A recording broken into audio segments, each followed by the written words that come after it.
नमस्कार दोस्तों, YouTube channel धीरज और एसएससी में आपका स्वागत है। तो देखते हैं आज जो नवोदय का पेपर हुआ है तो उसमें जो मैथ का हल है 20 क्वेश्चन उसको हम हल कराने जा रहे हैं बिल्कुल विधिवत। ठीक, तो मैथ का पेपर आज हल हो जाएगा। बाकी जो बचा हिंदी और मानसिक योग्यता वो कल तक आपको उसको वीडियो बिल्कुल विधिवत मिल जाएगा। तो शुरू करते हैं क्वेश्चन नंबर 41 से।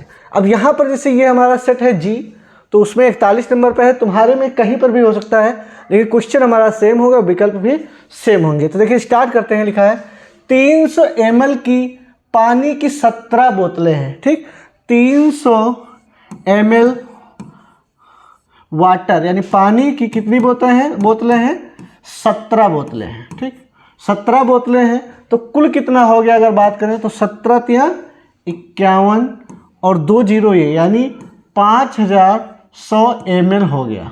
ये हो गया हमारा पानी। फिर बात कर रहे हैं 130 ml की जूस की 30 बोतलें। 130 ml जूस की कितनी बोतलें हैं 30 बोतलें। ठीक, तो इसकी जब हम गुणा करेंगे यानी कितना टोटल जूस हो जाएगा तो 30 और 3 की यानी 13 तिया 49 और एक जीरो यानी कितनी जीरो 2 जीरो यानी 3900 ml। अगर कुल ml जोड़ें तो यह आ जाएगा 0 0 9 1 10 हासिला 1 5 3 8 1 9 यानी 9000 ml। तो हम जानते हैं 1 लीटर में होता है 1000 ml, तो 9000 ml में कितना लीटर हो जाएगा। ठीक, यानी 9000 जो ml लिखा है उसको 1000 ml से जब हम भाग देंगे, ठीक 3 जीरो कट गया यानी कितना आ गया 9 लीटर। यानी हमारा विकल्प कौन से सही हो जाएगा, विकल्प सही हो जाएगा बी नंबर। फिर बढ़ते हैं नेक्स्ट क्वेश्चन की तरफ। फिर देखिए यहाँ पर कह रहा है 42 नंबर कह रहा है 20.0925 का सरलतम भिन्न रूप है। तो देखिए अच्छे से समझिए 20.0925 इसका सरलतम रूप जब करेंगे तो देखिए जब पॉइंट हटाएंगे तो नीचे 1 लिखेंगे और पॉइंट के बाद कितनी संख्या है 1 2 3 4 यानी 4 जीरो हम लगाएंगे। अब देखिए 5 से काटने जा रहे हैं। 5 से जब काटेंगे तो यहाँ पर देखिए भाग देना थोड़ा अच्छा। देखिए 5 से जब भाग देंगे 20.0925 तो 5 चक्कू 20, ये 20 गया कट। अब हम उतारेंगे 0 9 यानी दो संख्याएं जब एक साथ में उतारेंगे तो यहाँ पर 0 लेंगे। फिर 5 एकम 5, कितना बचा 4, उसके बाद 2 पचवट 40 बचा कितना 2, फिर 5 पचम 25 यानी हमारा आ गया। इसको जब हम भाग देंगे 5 से तो ये आ गया 40 185 और नीचे जब 5 से भाग देंगे तो 5 दूनी 10 और बाकी 3 जीरो बच गए। अब देखिए 5 से फिर भाग देने जा रहे हैं तो देखिए यहाँ पर समझिए जैसे हमने यहाँ पर 2 संख्या उतारा था तो यहाँ पर 0 बढ़ा था, उसी प्रकार से यहाँ पर भी उतारना पड़ रहा है। देखिए कैसे 5 से भाग देंगे 40 185 को 5 वट 40। अब देखिए यहाँ पर 2 संख्या एक साथ उतार रहे हैं यानी 18 तो यहाँ पर 0 बढ़ेगा। 5 तिया 15 बचा 3 5 सत्ते 35 5 उतारा 5 सत्ते 35 यानी ये ऊपर बचा हमारा 80 37 और इसको जब 5 से भाग देंगे यानी 5 चक्कू 20 और कितने जीरो बचे 2 यानी 8037/400 यानी विकल्प नंबर कौन सा सही हो जाएगा, विकल्प नंबर सी सही हो जाएगा। फिर देखते हैं नेक्स्ट क्वेश्चन। यहाँ पर कह रहा है सुरेश अपने चाचा से मिलने के लिए प्रातः 9 बजे अपने घर से चला। ठीक, कितने बजे चलता है 9 बजे। 10 मिनट पैदल चला, 10 मिनट पैदल चला है। 1 घंटा 5 मिनट यानी 1 घंटा 5 मिनट किससे चला है, बस से। ठीक, फिर यात्रा की और फिर 15 मिनट पैदल चलकर, फिर 15 मिनट पैदल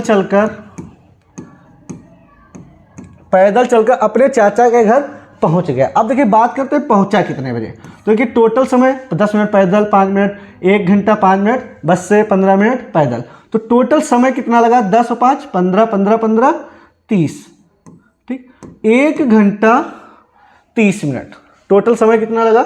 1 घंटा 30 मिनट, यानी पहुंचा कितना बजे? 9 बजे चला था और 1 घंटा 30 मिनट जब जोड़ेंगे तो वो उनके घर पहुंच गया 10:30 पर। अब देखिए यहाँ फिर आगे कह रहा है वह वहाँ 3 घंटा 20 मिनट रुका।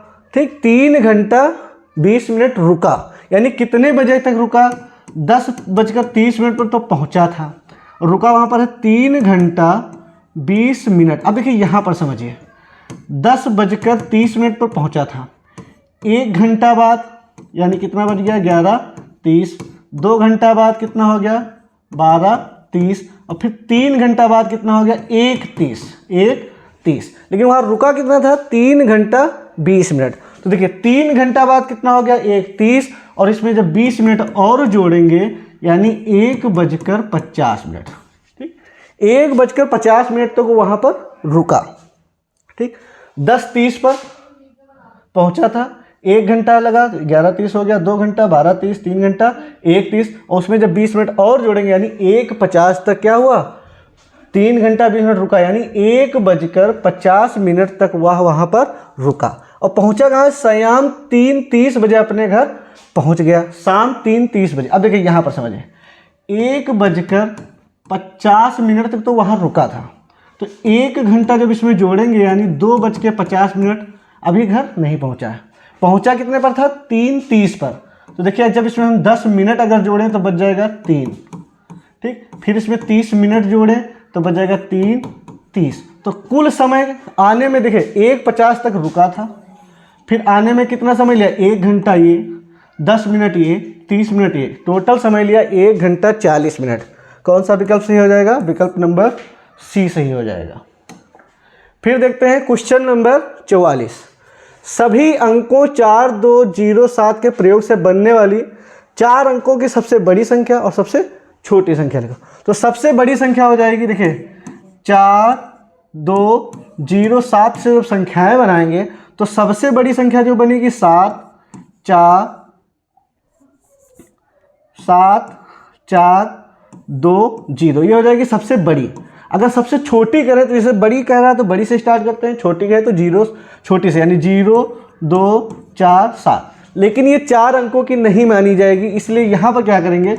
2 इधर लिख देंगे, 4, 7। तो ये हो गई 4 अंकों की सबसे बड़ी संख्या इससे बनने वाली, और ये होगी सबसे छोटी संख्या।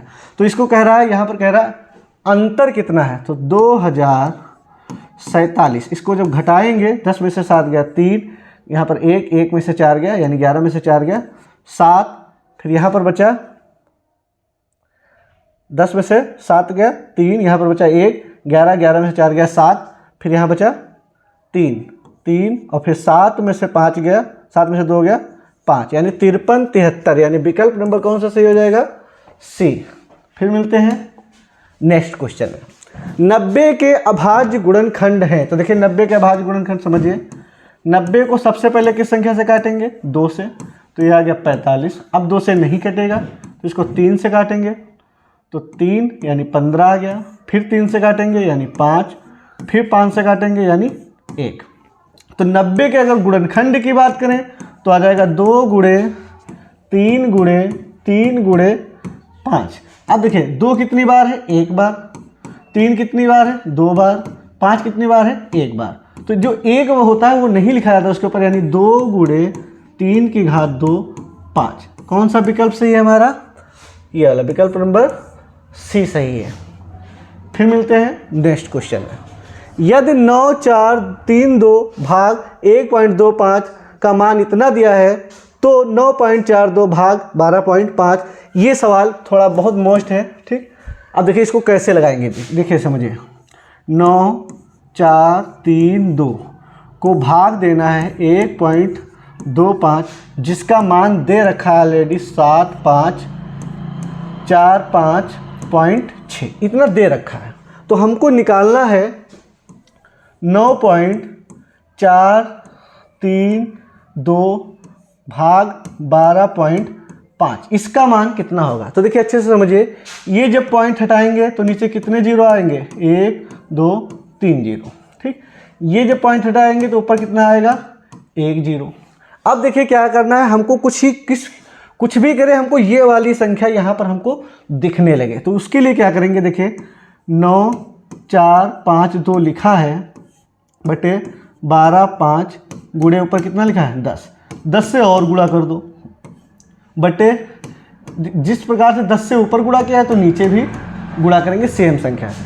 अब देखिए यहाँ पर जो ये दो संख्याएं हैं अच्छे से समझना, जैसे कहीं पर लिखा है 125 गुणे ऊपर लिखा है 100, अगर ये 100 गायब कर दें तो यहाँ पर पॉइंट लग जाएगा। देखिए कैसे 1.1.25, समझिए कैसे, क्योंकि जब हम पॉइंट लगाएं हटाएंगे तो अपने आप 2 जीरो लिख जाएंगे, यानी 100/125 अगर लिखा है तो उसे हम लिख सकते हैं 1/1.25, यानी ये 2 जीरो अगर गायब कर दें तो यहाँ पर पॉइंट लग जाएगा। तो देखिए 9 4 5 2 बटे 1.25, और ये दोनों जीरो हम गायब करने जा रहे हैं। नीचे में कितने जीरो हैं अच्छे से समझिए, 1 2 3 4 जीरो हैं, 4 जीरो। अब देखिए अच्छे से, अब देखिए ये हमको सेम टू सेम गया मिल 9 4 5 2 बटे 1.25, जिसका मान दे रखा है कितना 7 5 4 पॉइंट। देखिए ये पूरा पूरा देखिए इसको हम लिख सकते हैं 1/1000, तो ये आ गया हमारा 7 5 4 5.6 गुणे 1/1000 4000, ठीक 10,000। अब इसको जब पॉइंट हटाएंगे तो 1 जीरो और आ गया, ठीक। अब देखिए 1 2 3 4 5 संख्या है, 5 जीरो, तो 1 2 3 4 5, यानी 5 संख्या से पहले हम जीरो लगा सकते हैं। 7 5 4 5 6, तो ये हमारा विकल्प कौन सा है 0.7545 यानी विकल्प नंबर सी। फिर बात करते हैं ये वाला सवाल 1.1 1.01 1.001 0.01 11.01 तथा 111.1001। तो यहाँ पर ध्यान रखते हैं ऊपर नीचे रखकर जोड़ेंगे और पॉइंट क्या होगा, बिल्कुल सेम टू सेम होगा।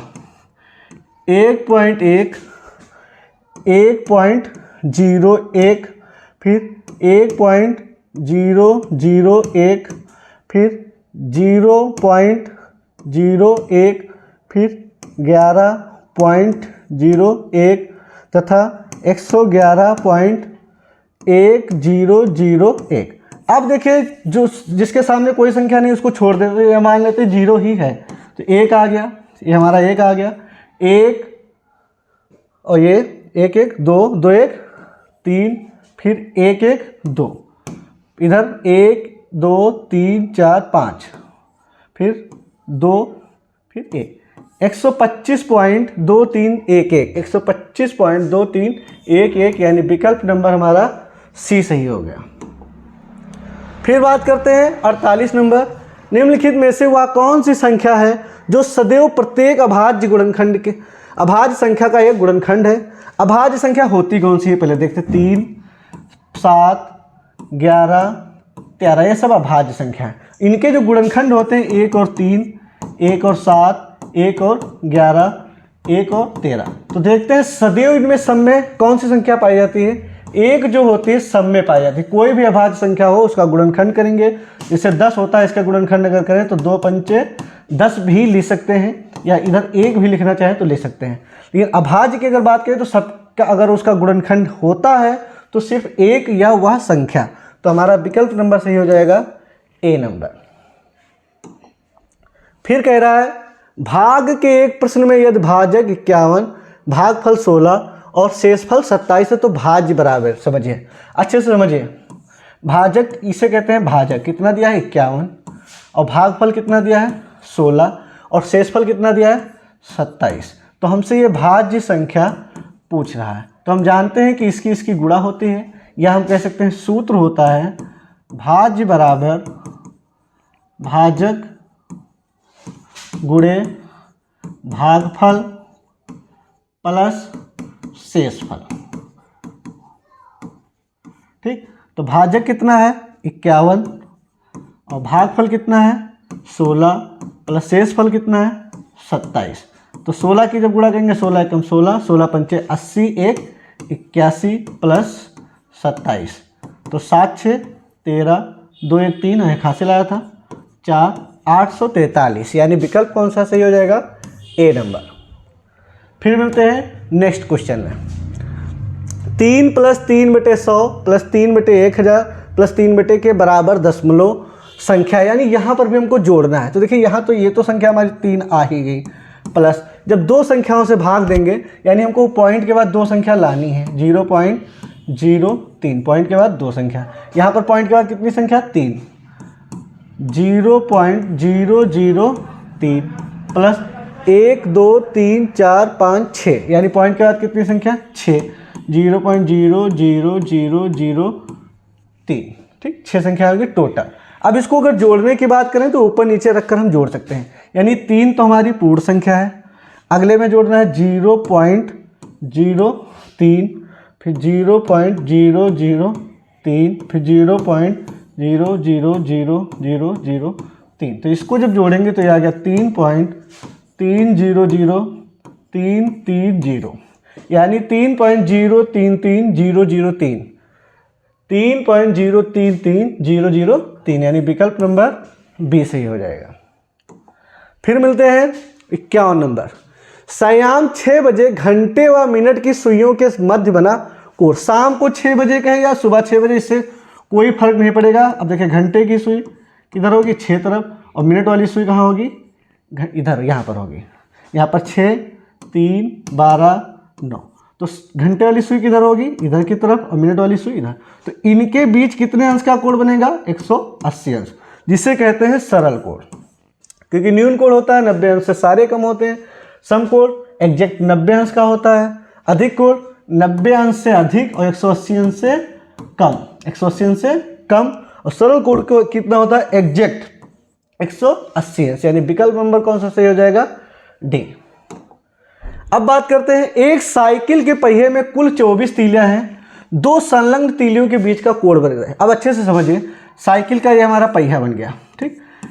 साइकिल के पहियों का ये जो टोटल अंश होता है ये 360 अंश का कोण होता है। क्यों? क्योंकि देखिए ये कितने अंश का है, ये 90 अंश का, ये कितना 90, यानी टोटल कितना हो गया 180। अब टोटल बना दें तो 180 180 कितना हो गया 360।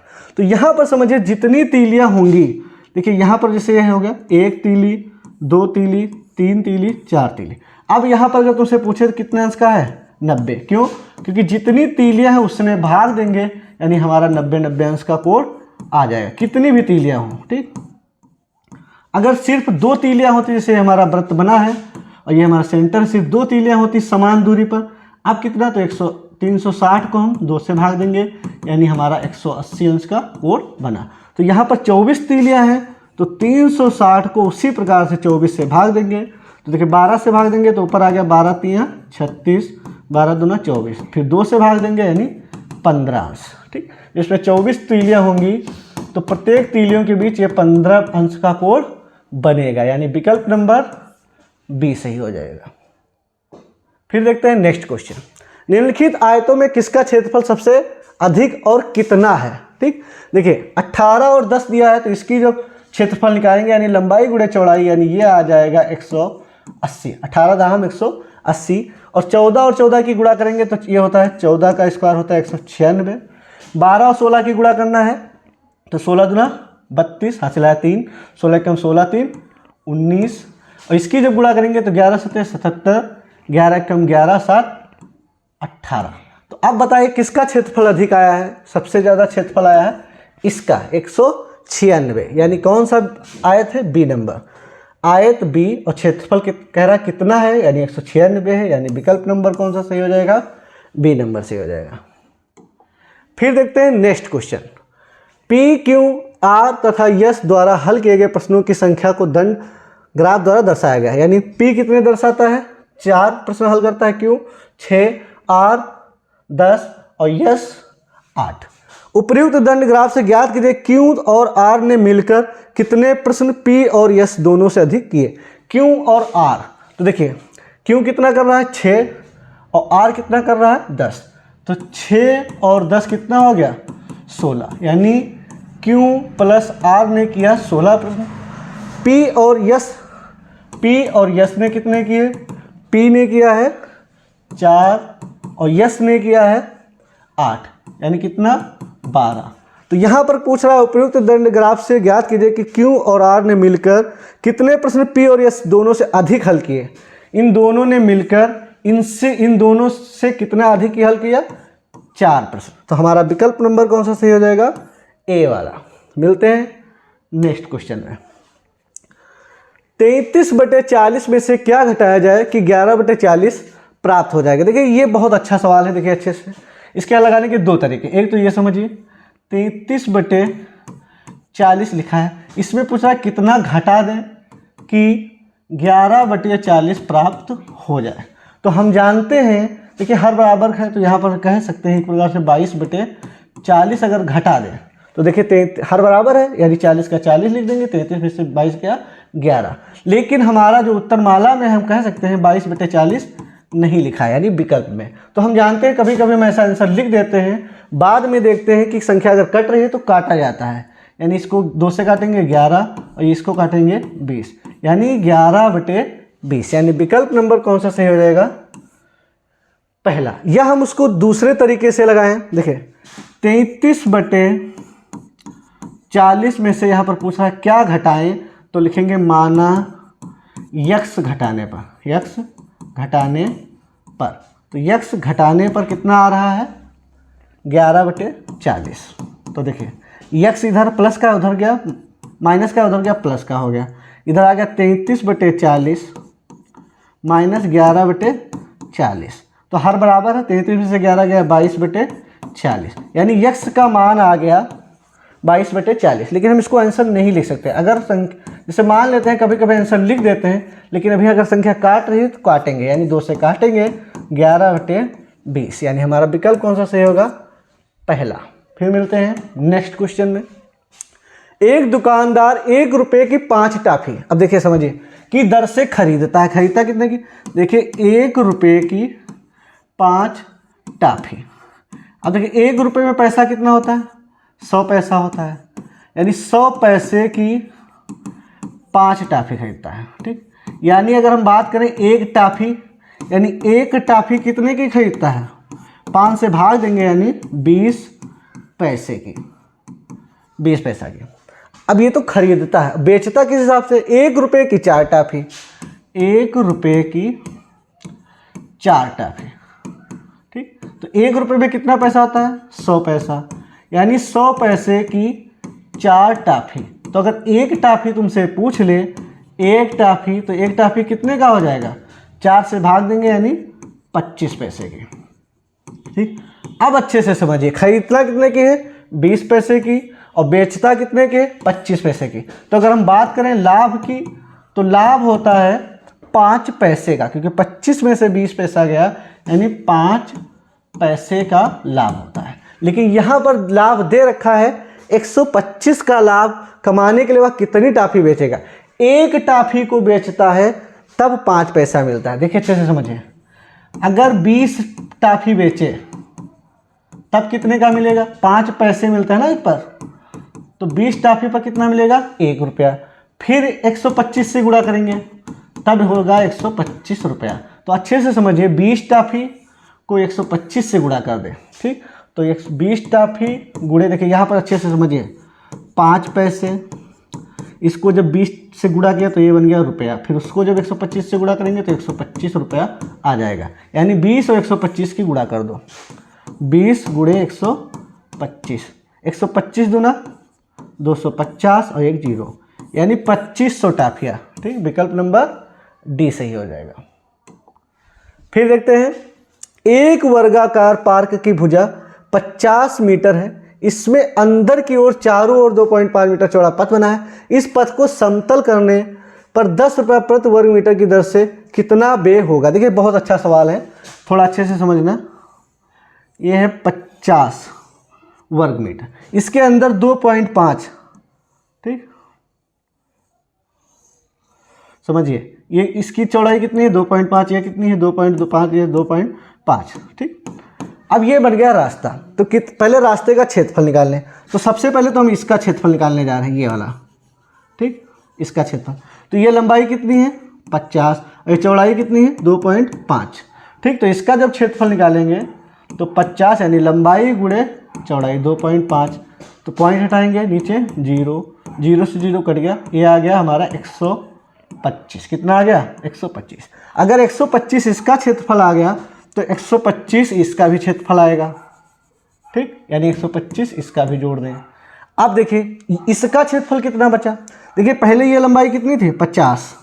ठीक, लेकिन इसमें क्या है, ये जब हमारा काम पूरा हो गया तो ये हमारा 50 नहीं बचा। क्यों? क्योंकि ये टोटल ये था हमारा 50, लेकिन ये काम हमारा इतना बन चुका है, तो इतना सिर्फ कितना बचा बताइए। देखिए ये कितना था, ये वाला 2.5 इधर था और 2.5 इधर था, यानी 2.5 ये वाला और 2.5 ये वाला, कितना हो गया? 5। तो 5 अब कम पड़ेगा। ये कितना है? ये वाली इतना, सिर्फ ये वाला, ये है हमारा 45। ठीक, और चौड़ाई कितनी है? 2.5। पॉइंट हटाया, नीचे 0, 5 से काटा 5, 25, 5 दूनी 10। अब देखिए यहाँ पर कितना आ गया? 5, 25, 5 चक्कू 20 और 2 22, बटे में है 2। इसको जब हम भाग करेंगे, 2 1 कम 2, 2 1 कम 2, 2 दूना 4, पॉइंट लगा, 2 पंचे 10, 112.5। लेकिन 112.5 ये अगर आएगा तो ये भी 112.5 आएगा। तो टोटल अगर हम क्षेत्रफल की बात करें तो 125, 125, 112.5, 112.5, तो ये हो गया 0, हासिल आया 1, 5 5 10, 10 2 12, 12 2 14, 1 हासिल आया था 15। फिर देखिए हासिल फिर आएगा 2 1 3, 3 2 5, 6 7, इधर 4, यानी कितना आ गया? 47 50, ये पॉइंट लगा है, यानी 475 आ गया। 475 वर्ग मीटर, और 1 वर्ग मीटर का खर्चा दे रखा है 10, तो इसको जब 10 से गुणा करेंगे तो आ जाएगा 4750। अब देखते हैं यहां पर, समझिए टीना ने एक स्कूटर 55,000 में खरीदा। खरीदा कितने का है? 55,000। उसने 3,400 स्कूटर की मरम्मत पर खर्चा किया, 3,400 और खर्चा किया, तो कुल खर्चा की अगर बात करें तो यह आ गया 4, यानी 58,400। और उसने स्कूटर अपने मित्र को बेचा कितने का है? 56,030 का। तो उसका लाभ या हानि ज्ञात कीजिए। तो देखिए खरीद यानी कुल खर्चा कितना? 58,000, बेचा कितने का? 56,000। तो हानि होगी इसको, कितने का हानि होगी? 56,030, इसको घटाएंगे तो यह आ गया 0, 10 में से 3 गया 7, यहाँ पर बचा 3 और 2, यानी 2370 की हानि होगी, यानी 2370 की हानि होगी। फिर मिलते हैं नेक्स्ट क्वेश्चन में। ये समझिए 5/22, 7/22, 3/22, 9/22, फिर -1/22। तो ये इसमें देखिए हर बराबर है, तो चाहे तो हम हर एक पास लिख लें और बाकी संख्या ऊपर सेम टू सेम, 5 + 7 -3 + 9 -1। तो इसमें देखिए क्या होता है, सबसे पहले हल करते हैं भाग वाला निशान, फिर गुणा, फिर प्लस, फिर माइनस। तो यहाँ पर प्लस का मतलब ये नहीं कि इसको हल करेंगे 3 और 9 12, नहीं, 5 और 7 12। ठीक, इस प्रकार से, यानी प्लस वाली संख्याएं जो हैं उनको हल करेंगे। तो प्लस की संख्या कौन कौन सी है? 5, प्लस की संख्या कौन सी है? 7, प्लस की संख्या कौन सी है? 9। तो इनको जोड़ेंगे तो 5 और 7 12, 12 और 9 21 आ गया। ठीक, तो सबसे पहले 21 लिख दिया। फिर माइनस वाली संख्याओं को ध्यान देंगे, -3 -1, यानी माइनस का 4/22। सबसे पहले प्लस वाली संख्याओं को देख लेंगे, फिर माइनस वाली। अब 21 में से 4 गया 17/22, यानी विकल्प नंबर कौन सा सही हो जाएगा? बी सही हो जाएगा। फिर मिलते हैं नेक्स्ट क्वेश्चन है। 8 - 18 - छोटा मंझला ब्रैकेट 16 - छोटा ब्रैकेट 5 - 4, फिर रेखा कोष्ठक -1 छोटा मंझला बड़ा। देखिए सेम टू सेम सब उतार देंगे। 8 माइनस बड़ा ब्रैकेट 18 - 16 माइनस छोटा ब्रैकेट 5। सबसे पहले हल करते हैं रेखा कोष्ठक को। तो 5 तो हमने लिख लिया, फिर माइनस भी लगा देंगे। अब 4 में से 1 गया 3। ठीक, जो हल हो जाएगा उसको गायब कर देंगे। ठीक, अब देखिए 8 - 18 मंझला ब्रैकेट 16 माइनस, अब देखिए 5 में से 3 गया 2, ये निशान भी गायब हो गया। अब देखिए 8 - 18 -16 में से 2 गया 14, फिर बड़ा ब्रैकेट 8 - 18 में से 14 गया 4, और फिर 8 में से 4 गया 4, यानी विकल्प नंबर कौन सा सही हो जाएगा? सी। ठीक, यानी मैथ के यानी टोटल सवाल खत्म हो समाप्त हो गए। आप इनको मिला लेना। फिर मिलते हैं नेक्स्ट टाइम में, जिसमें जो बचा है हिंदी और मानसिक योग्यता वो आपको हल करके सुबह तक उसका भी वीडियो मिल जाएगा। तब तक चलते हैं, धन्यवाद।